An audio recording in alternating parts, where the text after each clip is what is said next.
If I were suddenly teleported to the year 1900 with all my modern knowledge? The question isn't, what would I invent to get rich? But how long could I pretend to be a genius before people realize I can't even make a light bulb from scratch? You might think it's easy.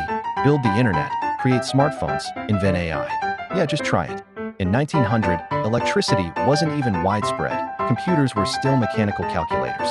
I can't solder a transistor because, surprise, the transistor wasn't invented for another 47 years. So, I wouldn't be a revolutionary inventor, but the crazy person drawing ride-sharing apps on a chalkboard.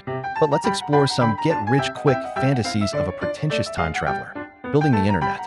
The problem: no fiber optic cables, no TCP/IP protocol, no modern computers. So, at best, I could build a fancy version of a Telegram network and call it Proto-Twitter. Building a smartphone. Sounds cool, but I can't even make a lithium-ion battery in a kitchen. So, the result would probably just be a wooden box with a toy antenna, and I'd be labeled a sorcerer. Making modern medicine.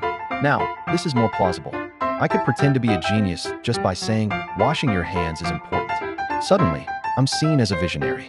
Not exactly filthy rich, but at least I won't die of typhus. Playing the stock market. Now we're talking. I know the 1929 crash is coming. I know companies like Ford, IBM, and Coca-Cola are going to explode. So, I just keep a low profile, invest, and wait. It's not as flashy as building a second time machine, but it's more realistic than building Google in the age of the typewriter. The point is, most I will create X fantasies fail because knowledge does not equal manufacturing capability. I might know the principles of a jet engine, but without the steel industry, precision machine shops, and a global supply chain, I'm just some random person drawing wing sketches on paper. That's not wealth. That's just an expensive hobby.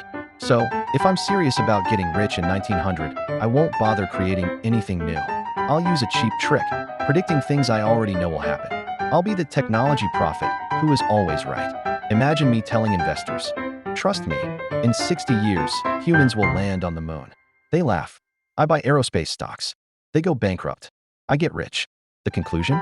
If I teleport to 1900, I won't be busy trying to carve an iPhone out of teakwood.